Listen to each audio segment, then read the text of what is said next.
Telangana high court Hydraa పైన తీవ్ర ఆగ్రహం వ్యక్తం చేసింది. అవసరమైతే హైడ్రా అధికారులను, హైడ్రా వాహనాలను, పోలీసులను కంట్రోల్ చేయడం కోసము ఆర్మీని కూడా రంగంలోకి దింపమని చెప్పేసి హైకోర్టు రిజిస్ట్రార్ జనరల్‌ను ఆదేశించడం జరిగింది.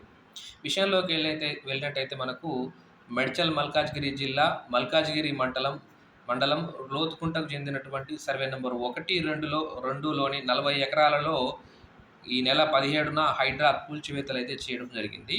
ఈ కూల్చివేతలను సవాలు చేస్తూ కంటెంప్ట్ ఆఫ్ కోర్ట్ కింద, అంటే కోర్టు ధిక్కరణ కింద Shantha Sriram constructions private limited అయితే హైకోర్టుని ఆశ్రయించడం జరిగింది.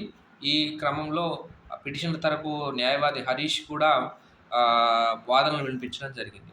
అయితే కోర్టుకు హాజరైనటువంటి ఈ నెల 20నో హాజరైనటువంటి హైడ్రా కమిషనర్ రంగనాథ్ అక్కడ మేము ఆ సర్వే నెంబర్‌లో మేము ఎటువంటి కూల్చివేతలు చేయము, దాంట్లోకి పోమని చెప్పడం జరిగింది. బట్ మాట మీద ఉండకుండా 21వ తారీఖు నాడు ఆ కన్‌స్ట్రక్షన్ కంపెనీ ఆ 40 ఎకరాలలో డెవలప్‌మెంట్ చేస్తున్నప్పుడు వెళ్ళి ఆ హైడ్రా పోలీసులు, హైడ్రా అధికారులు ఆపేసి మేము అప్పీలేట్‌కి వెళ్తున్నాం అని చెప్పేసి ఆ యొక్క వర్క్‌ని ఆపడం జరిగింది. దీన్ని ఉటంకిస్తూ గురువారం నాడైతే విచారణ జరిగింది.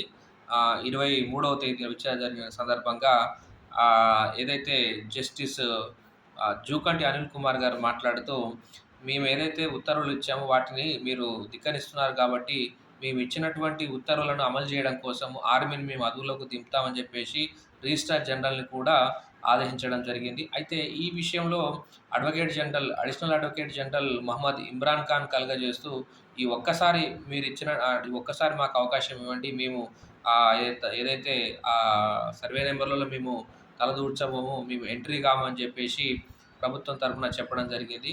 ఓవరాల్‌గా వచ్చేసి ఈ ఈ ఎపిసోడ్‌లో అడ్వకేట్ జనరల్ సుదర్శన్ రెడ్డి గారు వెళ్ళి మేము మళ్ళొకసారి ఇట్లాంటి కంటెంప్ట్ ఆఫ్ కోర్టు మేము చేయమని చెప్పేసి అఫిడవిట్ ఇస్తాము, శుక్రవారం వరకు గడువు ఇయ్యండి అని చెప్పిన కారణంగా ఈ యొక్క ఉత్తర్వులైతే టెంపరరీగా అట్లా ఉంచుతామని చెప్పేసి, అంటే ఆర్మీని దింపేటువంటి ఉత్తర్వులు ఆపుతామని చెప్పేసి హైకోర్టు అయితే చెప్పడం జరిగింది.